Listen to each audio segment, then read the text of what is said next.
Hey everyone, welcome back to another episode of Adobo and Avocados. My name is Marie, and today we have. I'm Katja. Nicole van der Hoeven, and she over there, which we still didn't get right, is our new guest for today. Katya, go on. I'm sorry. No, that is all right. I didn't know which order we were going. So, hello, I'm Katja or Kat for most people who know me. And yeah, I'm very grateful to be invited today and get to chat with you, lovely ladies. Thank you. Awesome. Yeah. So, just for some context, a few weeks back, I posted a message on the Women in Testing Slack channel because Nicole and I wanted to basically have more guests, as part of this podcast. And Kat was one of the first few people, who've said that, yeah, she'll be interested. So, thank you so much, Kat, for being very quick as well, in like being a guest.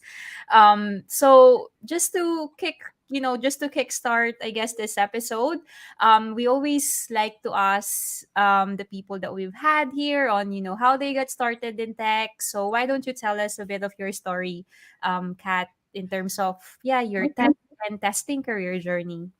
Okay. Well, so I mean, as you can maybe guess by my gray hair here, it's been a while. I did not go to university and got a computer science degree. I Yay. actually started my working life as a chef. Oh wow. That's And so awesome. well, yeah, so I still love cooking and I still some there are some aspects of this chef life that I'm still missing, to be honest. Mm. However, it is also, as you get a little bit older, the hours are really rough and it's really hard to have a social life outside of I'm in the kitchen cooking food for people that sit outside and eat it, right? So I thought, well, maybe I should look into something else. And at the Mm. time, I was very much into computer games. And Mm. this is like 2006, 7-ish probably, which was not as common then as it is now. And I had started using an online virtual world game thing called Second Life. I don't know if you remember that. And Yes. there was a huge hype for a while.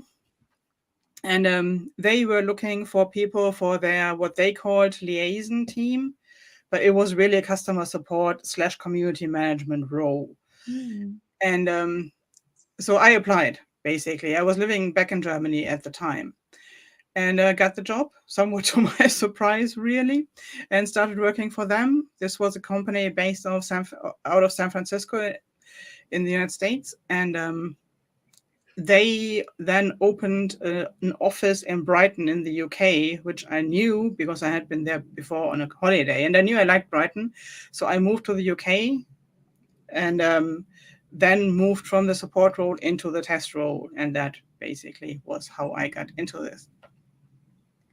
Awesome. Did you bring any skills like from, being a chef? Did you, I don't know, like port Honestly, some of yeah, those skills to your testing or your customer support role?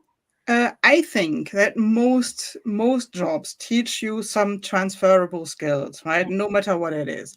So one part of the testing job of the chef job that I still miss really was this kind of, if you're working as a chef, you make most of your money, or any restaurant makes most of their money in a very compressed period of time, right?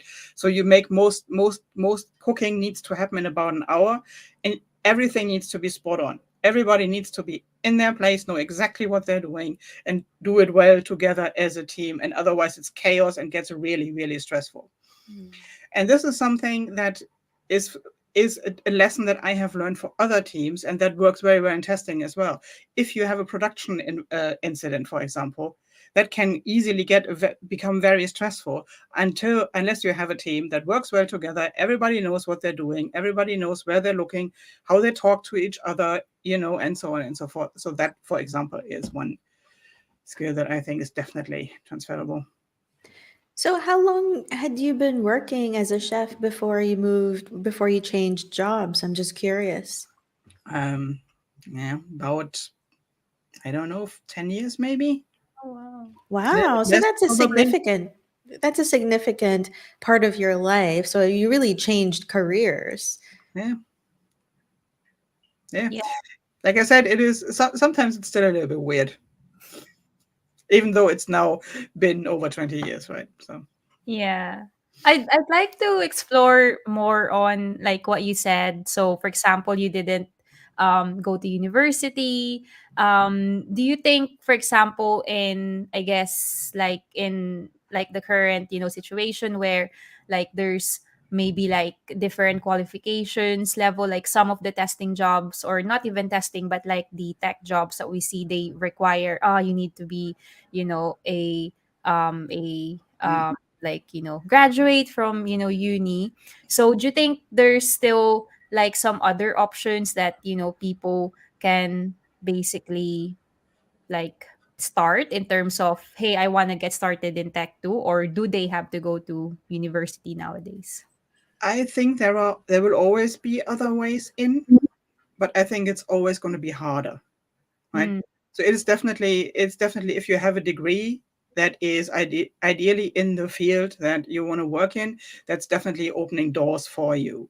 However, I also know that a lot of the people I work with who have that degree don't really feel it has necessarily made or equipped them with a lot of knowledge that makes their day-to-day life in their job easier, yeah. right? So take that as you will. Yeah, I think it's like just a difference in personalities too. There's a value to knowing what you want early on and making that commitment early on and Mm, putting in the years that a degree requires. And that's valuable in a teammate, in someone that you mm. work with. But the reverse is also that can be valuable too. Like I did not do computer science, I did economics. And I think that there are also a lot of skills that I learned that I would not have necessarily learned had I gone to do computer science at university. So I Mm, think that people like us who have gone from different careers into tech, there is an element of having to do it ourselves. It's like if you want to learn it, you can, but you're gonna have to have the discipline and the self control mm, and just like the introspection to know what you want. And those skills are valuable too. I yeah. totally agree with that. There is, and these days especially, right? I don't think the times have ever been better for anybody to find free resources or paid for resources if you want to learn things on the internet, right? There is nothing these days you cannot learn. Yeah. But you need to learn it. You need to do it yourself. You need to put in the hours, you need to put in the work. Yeah. It's also like some of the skills that we learn, like even if, for example, we've gone to university or not, some of the skills like you only learn while you're doing, like while you're on the job.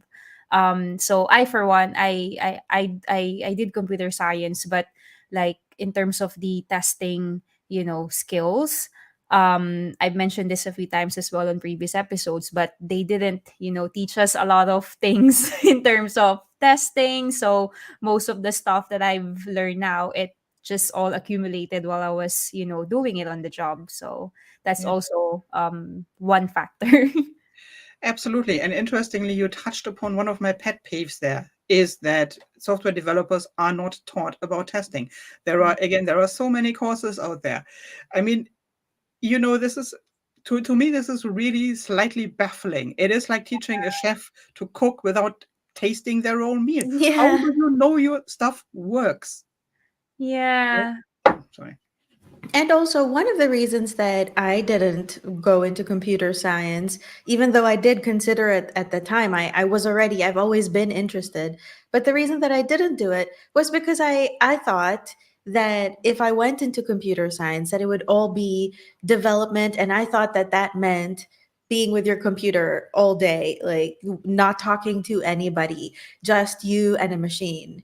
And nothing that I saw in the curriculum or in these like sample classes that you could take really told me otherwise. But I think that that part is actually the easiest part of working in tech, because that's the stuff that, like you said, are freely available online. There's so many resources where if you just want like step 1 do this, step 2 do that, you can learn that stuff. What's harder to learn is how to work within a team, Yeah. how to toe the line between like this is what the business wants, and then also like pushing back a little bit and saying, well, is that really what you want? Is that really what we should be building? You know, that kind of back and forth, like that's the part that's hard to learn. Exactly. Or ask the question, is what you want actually what our customers want? Right. So yeah, I totally agree with you.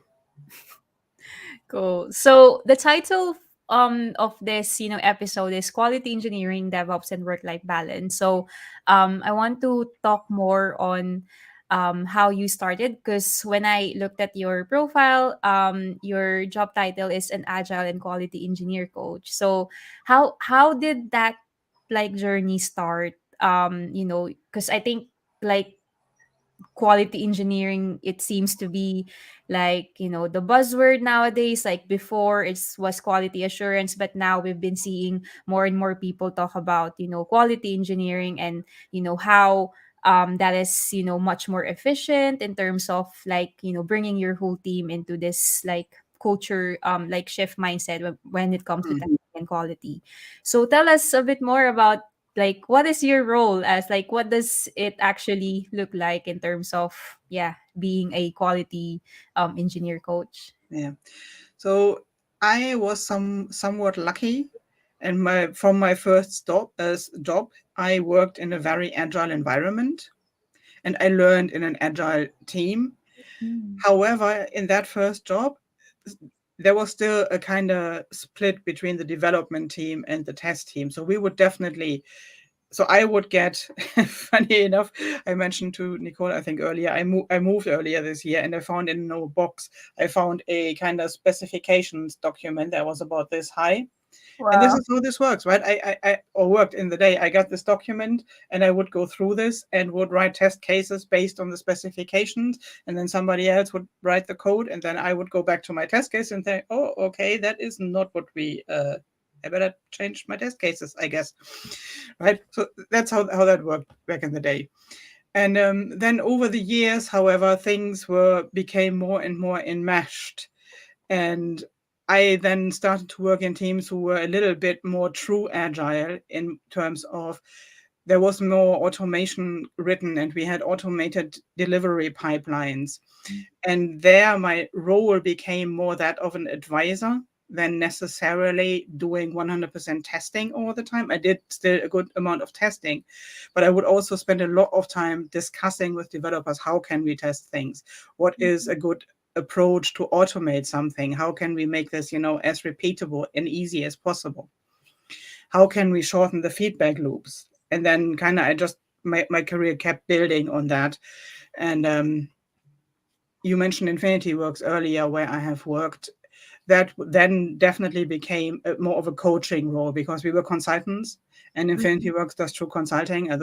So we would take a team and usually embed some of our people with a team at a consultant and then or at our client, and work with them to teach them how to do DevOps, Yeah. basically as a knowledge transfer, give them a helping hand where they need it, teach them the skills they need, help them write the code, help them set up the teams, help them set up the pipelines, and so on and so forth. And this is how I got really into a very firm quality coaching mindset rather than tester mindset. Hmm. What's like for you? So you mentioned, two mindsets here, like the quality coaching mindset and the tester's mindset. Like what are the key, I guess, differences between these two mindsets? So if someone, wants to transition to be more of a quality in like engineer or a quality coach, Mm. what mindset or, what, you know, skills or like stuff that do they need to transition to that? I think it's definitely always helpful to just learn generally a little bit about coaching and how coaching works. Because coaching, so I find there's often a lot of confusion between mentoring and coaching. And, mentoring, in my mind anyways, and, I know people who think it's exactly the other way around. So, but mentoring is really more of a clear guidance, right? A mentor tells you what you need to do next and leaves you to figure out how to do it. Whereas a coach helps you to figure out what you want to do and how to do it. Right. And I think that is in testing specifically. So I don't, as a quality coach, you don't necessarily take a feature, go away, and come back with a bunch of test cases. But Mm. you help a team to think about where is the risk in this new feature. So where does our testing need to be focused? What do we do? How?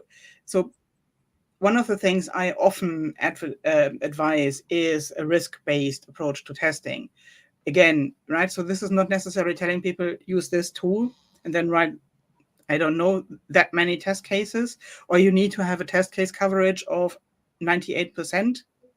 But it's really think about what you're trying to achieve here and Mm. then look at how you can achieve it with the team you have, with the skill you have in the team, with the budget you have, with the time you have.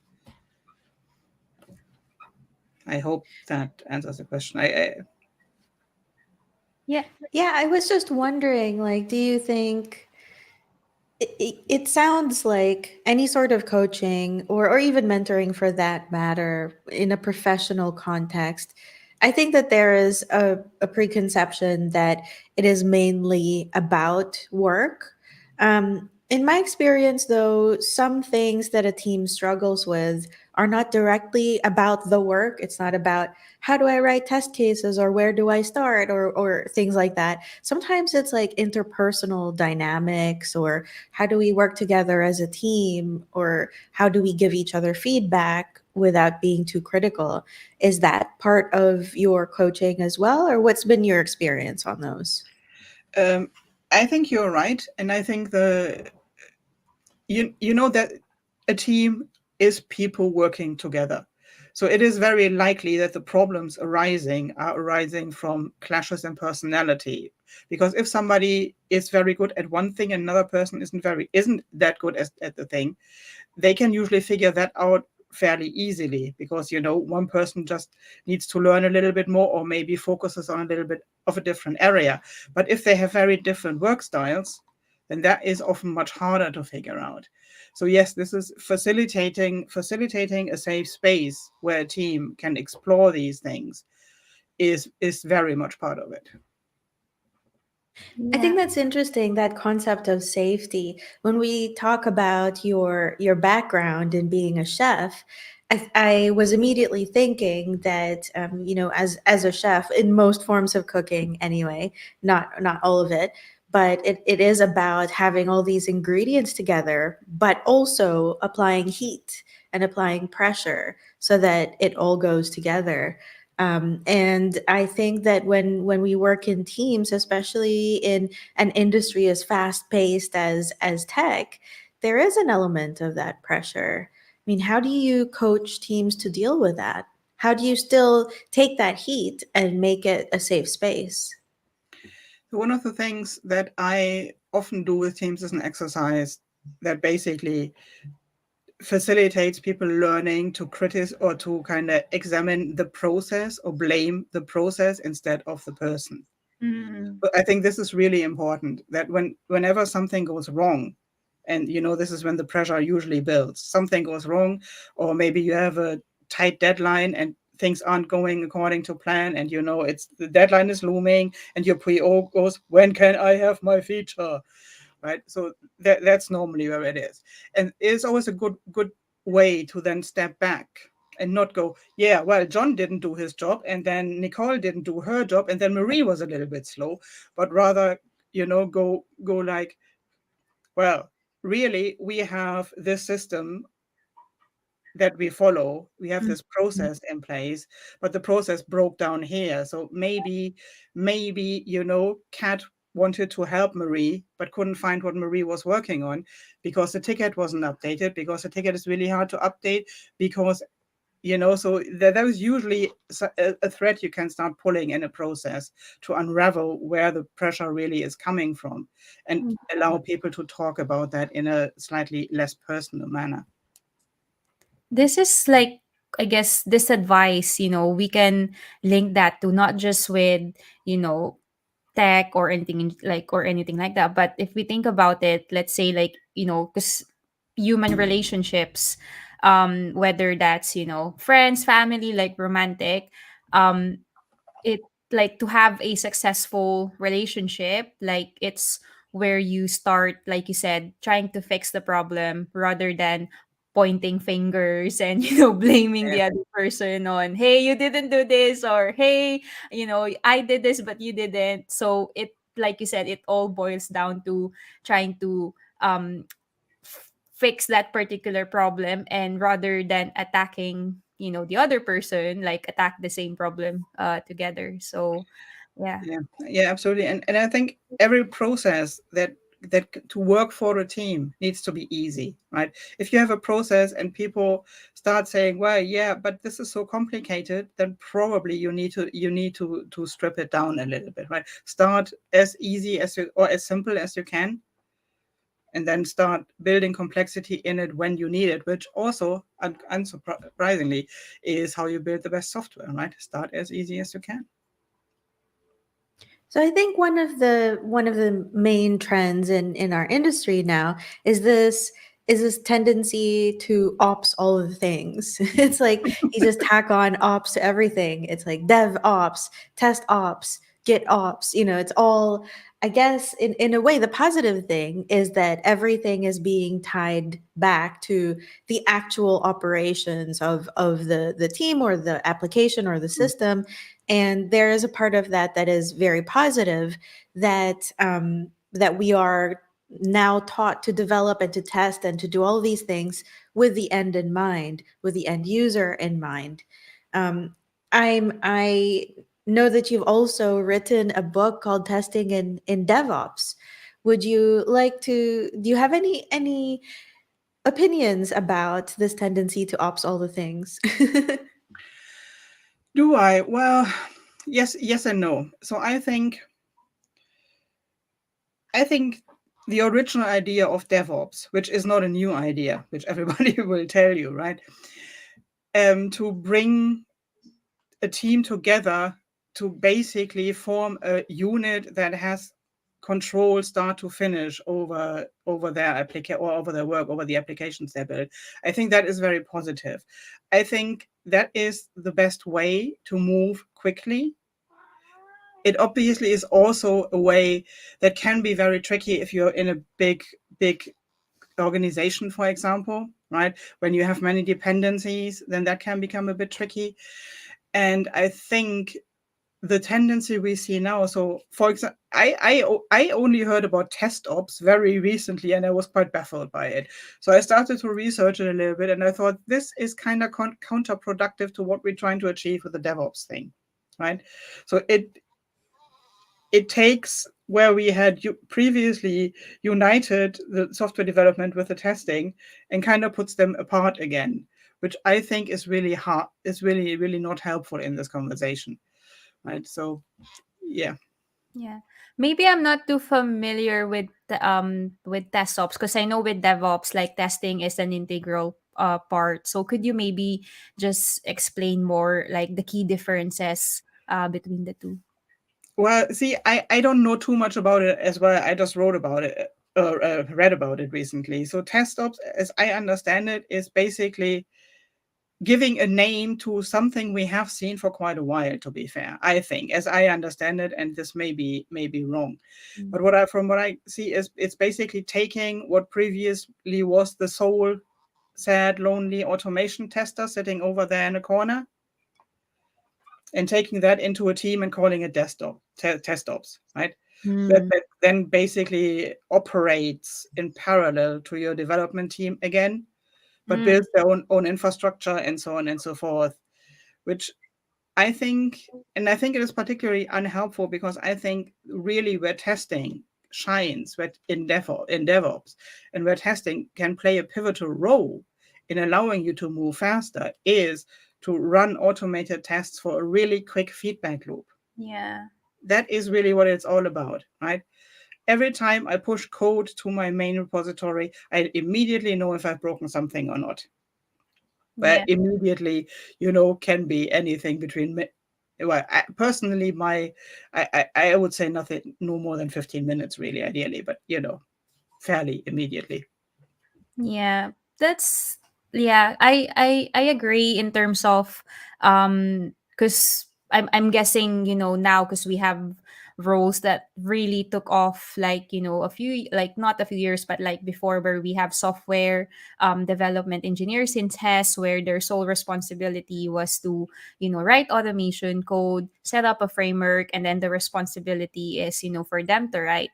I think there are obviously benefits with having like an SDET, but from what I've learned from, experience is it shouldn't just be that person's responsibility to write the automated tests.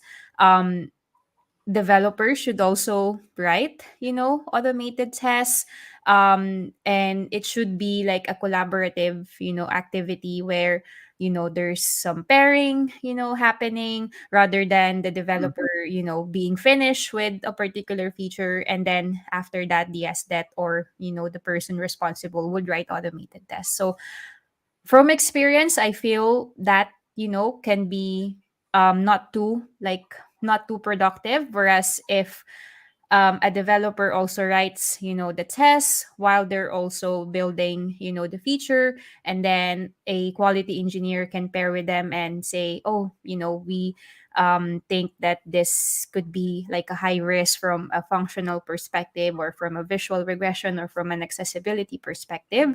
I think that's more efficient. What do you think, Kat? Yeah, no, I agree with you. I think some of the things you just mentioned should be happening earlier in the process, right? Yeah. So I really ideally encourage teams to have discussions about where's the risk going to be before they start writing the code, Yeah. right? Because that is really when you can then start to think about things in parallel. This is the whole, shifting testing left, because then we know how much time we will need to spend on covering this with test.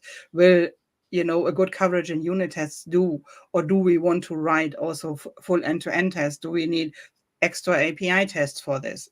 Is there another part of the system that we rely upon or that we Mm. interact with? Is there risk that we need to assess and look about, right? So that is the only difference, I would say. But other than that, I'm totally with you. And also, if you have a separated test automation engineer, right? What often happens is that they are added to the team a little bit later on. So Mm. quite often you have teams starting out and then test is being added later on, which means they're always kept playing catch up, which Yeah. means this ideal situation that I was talking about earlier, right? You want to merge your code, you open a pull request, and you will not know whether this is going to break anything in your regression suite or not, because your regression suite maybe isn't up to date yet, or maybe your regression suite is managed by a separate TestOps teams and they just run their tests overnight. So the earliest you will know about this is tomorrow morning if you're lucky. If Yeah. not, then maybe somebody needs to spend another day to analyze all the errors that the automated suite threw up, and then it's 2 days later. By that time, you as a developer are long onto something else, and you're kind of like, "What are you talking about? I don't remember what I did there." Right? So, That is like I basically had that experience. So I used to work as a test automation engineer for a client, and we were brought in because they don't have any automated like regression tests. And while I think there's like it will obviously depend on like the context. So like I think context is always key, but I totally felt like what things that you've just said in terms of I was playing catch up all the time, and when I was asking a developer about, hey, this test was failing, like could you help me out, but then the developer's mindset was already, oh, I don't know about this because I'm already working on like a different feature. So I can like see the pain from that perspective, but I can understand, like, because some organizations, they do bring out, someone who, I don't know, is an automated tester or like a nested quite late, in the game, just to play catch up. Do you think that that is still valuable? Because, with all the different, I guess, processes, like it takes time to be in a state where, yeah, everything is Like like, you say, right? Like you say, there are a lot of different contexts out there, and yeah. there are a lot of old code bases. There are a lot of code bases that have existed for a very long time. And I do apologize because my cat clearly wants in on the fun. Oh, I hello. shall say hi. Yeah. Hey, guy. Hey. Remove her from my desk and hope that she goes away. Um, so, for example, one of my assignments was with a building society, and they brought us in to help them with a mobile application. So it was, the 2020s, and they didn't have a mobile app, and realized really people these days want a mobile app. Mm. And this is a code base that has been grown over the last 20-25 years, right? So no, back in the day, there was nobody around who wrote these automated tests. So they are doing their best to catch up. They Yeah. are, while doing that, also evaluating whether there is maybe they need to start breaking things out of this monolithic application. Maybe there needs to some re-architecturing needs to happen, right? So and this is probably more the norm than your perfect DevOps team. But if you're in the luxurious situation of just building a new team, build it right.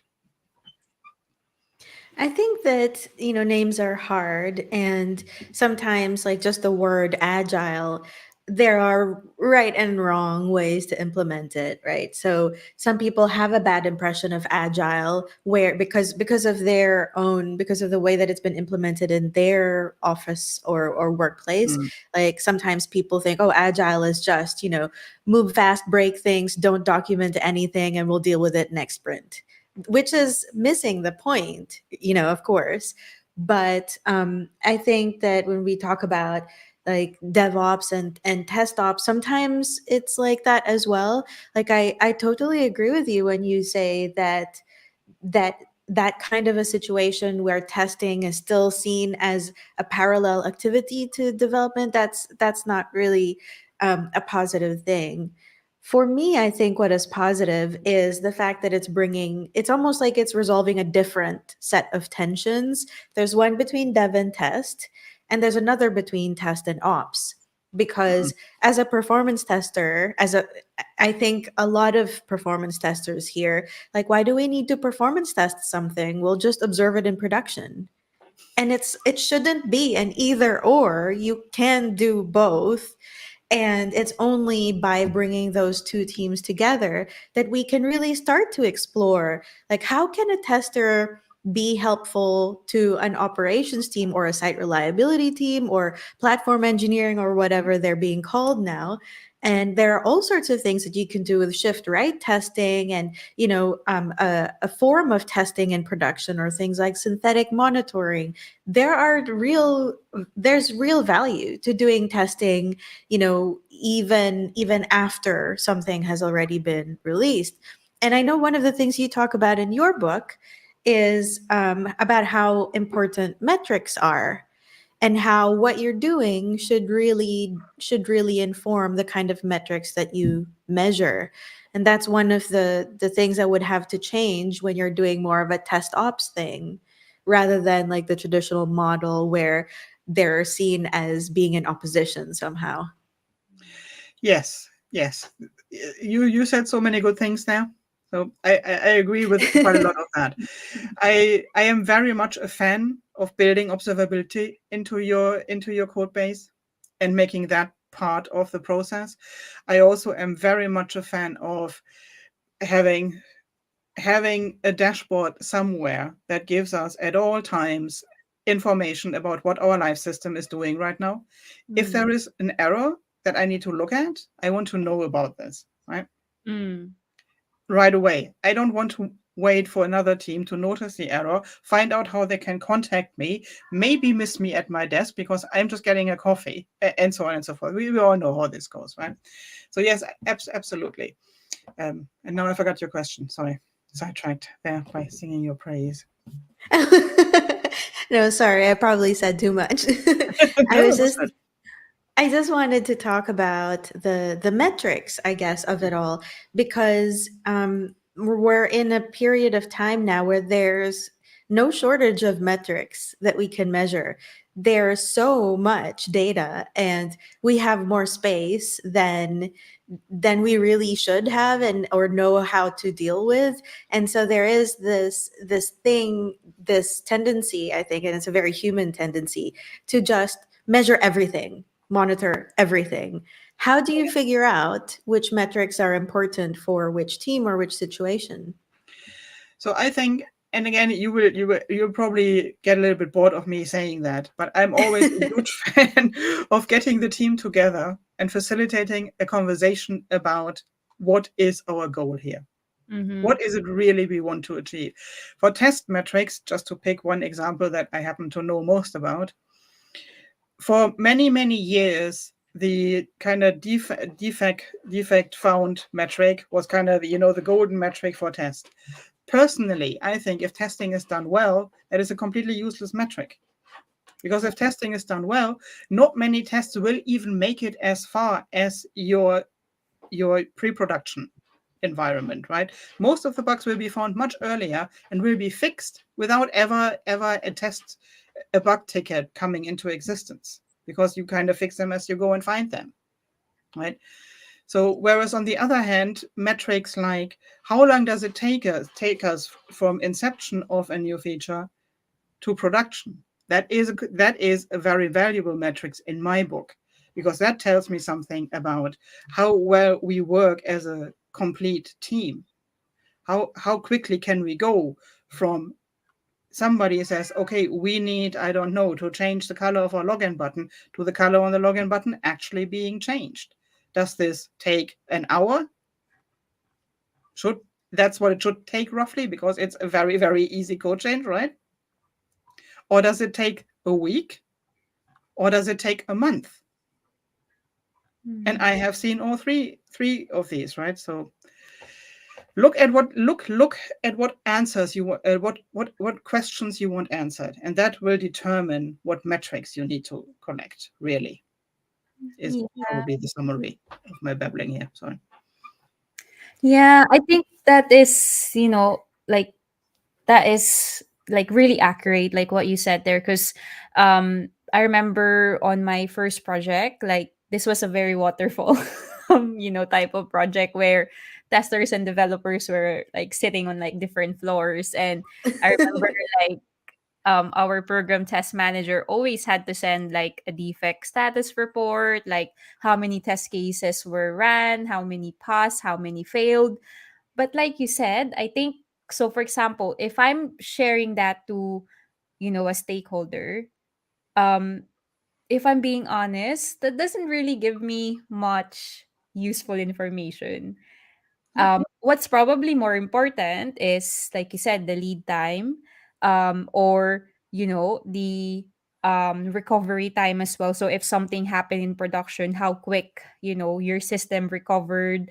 Like, did you have a rollback strategy or like a roll forward strategy? I think those are more important. And I think with these metrics, if you're not being very careful as to how you communicate, like, these are our goals, some people will get obsessed to basically just, hey, I want all tests to pass, or hey, there's like a failing test here, but then we've done a release. Like, why do we have a failing test? But then, like, if we take into account, like, okay, what's the lead time, or how quickly recovered, I think those are more important metrics to consider. So I guess what I'm saying is, the traditional like defect status report, or showing how many test cases you've executed, I think it doesn't really paint an paint a better picture when it comes to measuring your testing efficiency. That's what, yeah, I'm trying to say.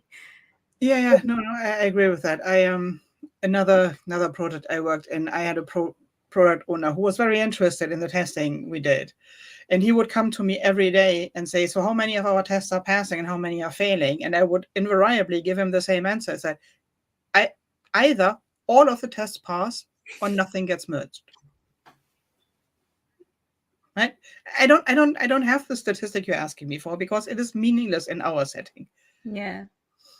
So yeah, I totally agree. And I mean, at the end of the day, we're engineers, right? We can over-engineer everything, and yes, we all get obsessed by data. It's like, oh, data. Yes, give me all of it. I want all of it. Yeah. But the only way to make sense really is, again, go back to the beginning and ask yourself, what is the question I'm trying to answer here? What data do I really need to answer this question?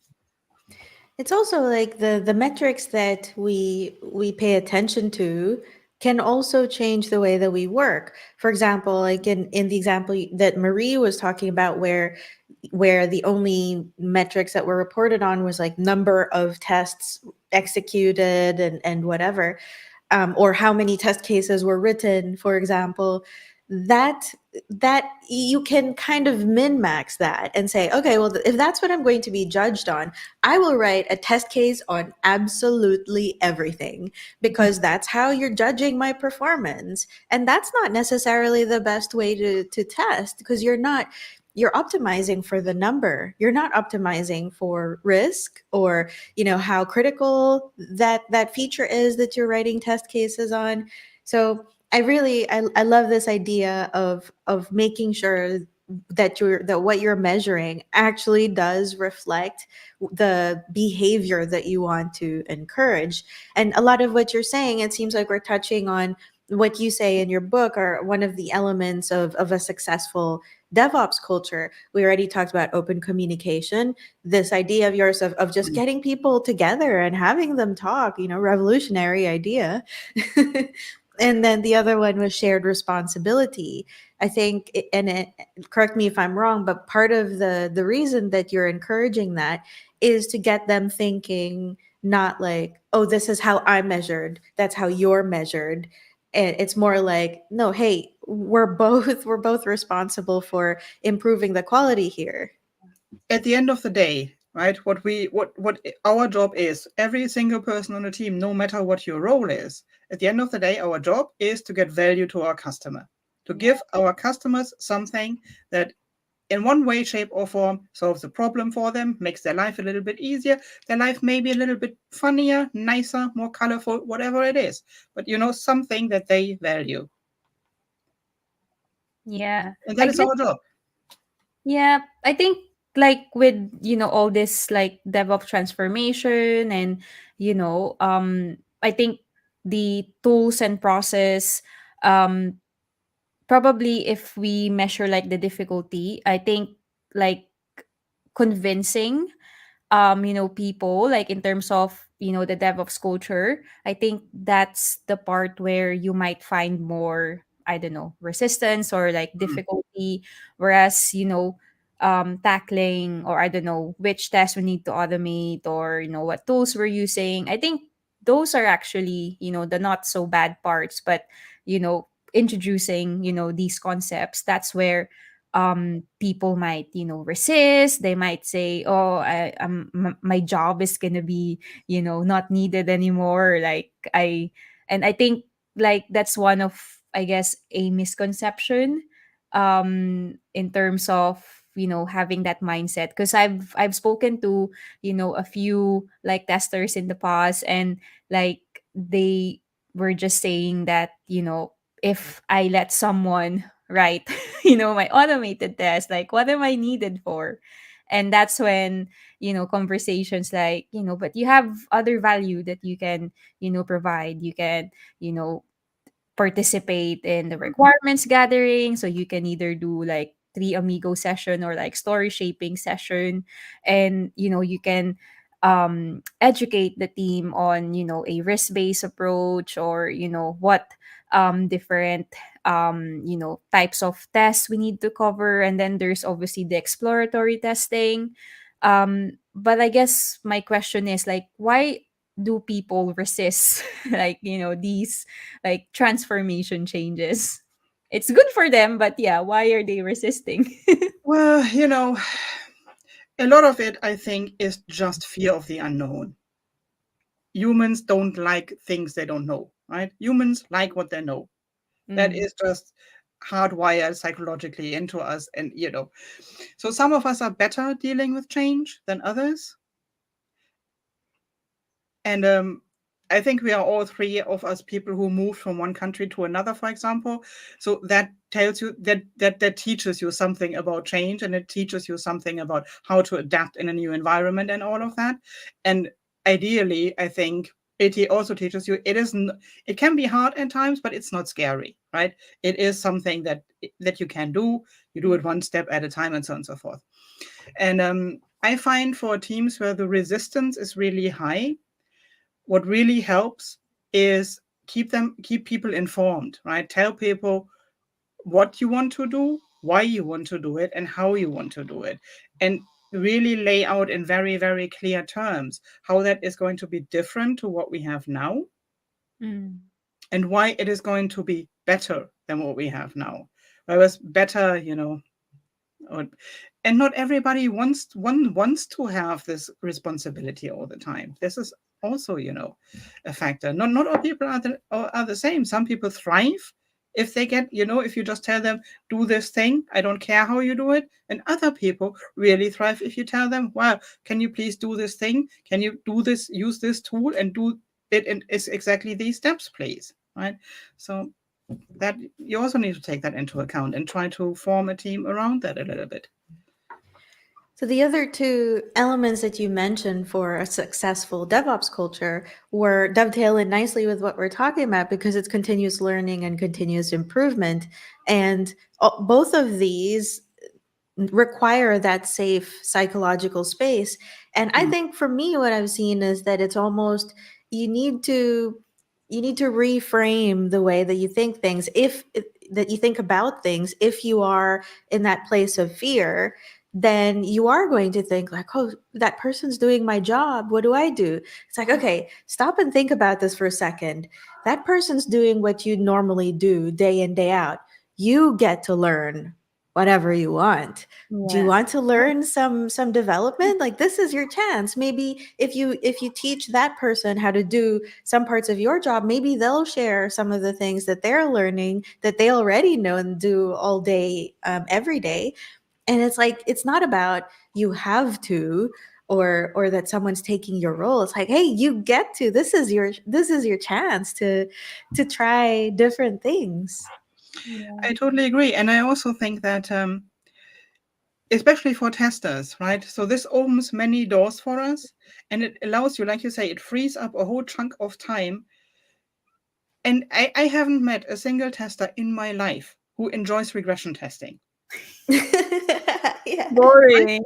We are all more than happy to have that off our plates and be able to Yeah. allocate that time to do something more interesting and more beneficial, right? Because that's what computers are good at. Computers are fantastic at quickly checking against two really clear criteria. That's what they were built for. We don't need a human brain for that. We do need a human brain, though, for example, to look at our pipeline and ask ourselves, well, our test run now suddenly takes 17 minutes when yesterday it took only 8 minutes. What's going on here? What happened? So that is an area that I always encourage people to really get into and get a little bit knowledgeable about, is how to work with the pipeline, how to make changes in the pipeline, understand how this technically works, because you don't need to be a developer to Yeah. work with a tool like Circle CI, for example, or whatever you want to use, Jenkins, right? And make really impactful changes that benefit the entire team. Yeah. Yeah, I love that you're saying impactful as well, because I think that for load testing, for example, most people think, oh, the value is in the writing and running of the script. Like, no, no, no. That's what we assign to like junior testers. That's where you start because you know what is really difficult. It's the part before that where you come into a company and they're like, well, I don't really know where this request goes. It goes through this component. I don't know, talk to the other team about that. And it's like bringing them together and being like, hey, did you know that this is what happens to this one request? Like maybe we can optimize that. Or the part afterwards where you have this deluge of data, and someone who has just executed the test will be like, okay, here's all the data. But the hard part is convincing stakeholders, whether that's developers or testers or management, like what actually did that test do or show, and how should we respond to that. And telling a story, like whenever I've been in a situation where someone like a junior tester has been willing to take care of the scripting and execution, like great. So now I can actually make real change because I can spend my time trying to make the story of what is wrong and how can we fix it going forward a lot stronger. Absolutely. Yeah. Yeah. I think as well it all boils down to for example, going back to the conversation of um if I'm, tester, and if I let someone do this job, I'm not gonna have a job. I think it boils down to having that fixed versus growth mindset.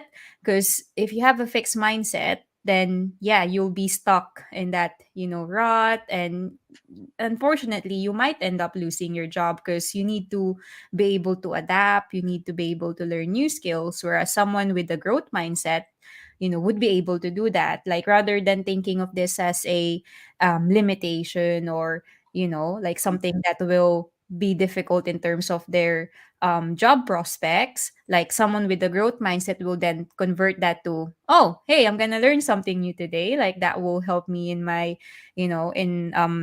advancing my career, and I can then give better value to my team. So I think it boils down to that as well. Yes, I would agree. And I mean, testing, I mean, not to sugarcoat it, there is a higher career level, bit of a gap in many companies for testers, especially if you stay on the path of just doing the manual testing, which is also a horrible term for it, but for term, everybody knows what you mean. So if you do manual / exploratory testing and you focus a lot on the soft skill and being the glue of the team and so on and so forth, you will probably hit a ceiling at some point. It's very, very hard, right? But again, there are options to develop yourself either into a more technical path or develop yourself into a more product path to circumvent that a little bit if you want to. So I agree, but I also think that, like you say, like every other role, the software industry as an industry is very, very young. The industry we are working in as it is now has existed for what, 60, 70 years? Let's say 1950s, probably, right? And it has massively grown during the last 20, 30 years of that. Yeah. So as an industry, we are very much still finding our feet. So it is to expect that a lot of roles keep shifting in responsibility, and that focus keeps shifting, and that people will need to shift with that. Nice. Speaking of shifts, because the last part of what we're gonna talk about is work-life balance. You've shared to me previously that you've moved to a more freelancing job, so you can have a better control as to what you do in your work, like in your working time. So tell us a bit about like how's that experience for you? Has it given you more work-life balance, or is it similar, or Well, well, I mean, not to sugarcoat it, right now is a very, very difficult economic situation, right? So I have a little bit more work-life balance, but that is partially because I don't have enough work, right? So I have work, but I definitely could do with a little bit more work. However, if you work for yourself, you're never short of work. Okay, let me rephrase that, right? I could use more paying clients. I have plenty of work to do. And it's kind of, so I think what works in my favor is I have worked remotely for a long time. My first job was entirely remote. It then became a bit of a hybrid job. So I have done the remote work remote hybrid model for much longer than just since COVID. Yeah. And I've always liked it because I always think that, so I'm a bit introverted, so I definitely can work better or focus better if I don't have an open plan office around me. That doesn't mean I don't need to meet my team as well. There are things that simply work much better in an in-person meeting. Like those team facilitations we talked about earlier. You can do them online, and they can be great online, but quite often you will find that the energy in a room full of people is slightly different. It can go both ways, though. Some people are far more happy to be open and honest in a computer setup than they are in person. So a good mix of both, really. Yeah. I Should we think, ask her the adobo question? yeah. Yeah. so You so asked. adobo, Cat, is a Philippine dish. It's more like a way to cook something. This is perfect because you of your Yeah, background as being a chef. Yeah. So it's something that's actually made with vinegar, but the meat that's in it or whatever you put in it is not really so important. It's pretty much whatever leftovers you have, you put it into an adobo and it'll taste pretty good and keep for a while. But it's also this idea of comfort food. Like for me, as someone who has spent more living outside of the Philippines than actually living inside it now, it's one of the things that I think that I associate with home. Like, Mhm. what is your adobo? Whether that's a dish or like a routine or something like that. for me, I think it's probably more a routine than a dish Mm. because my comfort food has shifted quite a lot over the years. Oh. So when I was still in Germany, I would probably have said something very simple like Bratkartoffel, which is just, fried potatoes. And it's very similar. So you basically take your leftover boiled potatoes, fry them up with whatever you have, bacon, onions, lots of pepper often, right? Um, and these days, my cooking has shifted very much more into the Asian space. So I cook a lot of Sichuan and Japanese these days. And I haven't explored Philippine cooking, so this is definitely has just kind of went up on my little to-do list. But for me, really, I think it is making things with my hands, mostly knitting. So if I'm really stressed, knitting is what grounds me. Awesome. Well, thank you, Kat, for being, an awesome guest. I guess just a few things that I would just like to share from our side. So if you do need some consultation, from Kat, like she has a lot of, experience, especially with, agile coaching. We've added the link to her top mate page as well as part of the video description. And if you need info on, how maybe DevOps can change your team, or the company that you are working in terms of improving like the delivery culture, like the quality culture, then schedule a chat with Kat. And she also has the link to her book here, Testing in DevOps. Nicole and I have read this book in terms of like the few chapters. And such a really great book in terms of like practical tips, and even discussing about the metrics, getting like the culture right, because any large transformation, it does require a change in someone's culture mindset. So check out these different links. And she has a free resource too, so climb the tech ladder from testing novice. Maybe you can talk briefly about this free resource, Kat. Yes, a couple of people actually reached out to me on LinkedIn. So I'm most active on LinkedIn. If you want to check me out there, that probably gives you a pretty good idea of what I'm about. And asked me, so how can I become like you? Right? Mm. And quite a few of these people are people who are very early in their career. And I had a lot of interest from India as well. So I wanted to put something together that is really it is a learning path Mm. with free resources. You still have to do the learning yourself, right?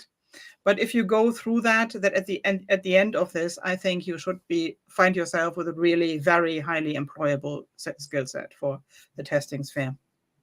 Nice. And you're giving this for free, so thank you Yes, for of helping course. the community out. Yeah. Yeah, I think this is it for this week's episode of Adobo and Avocados.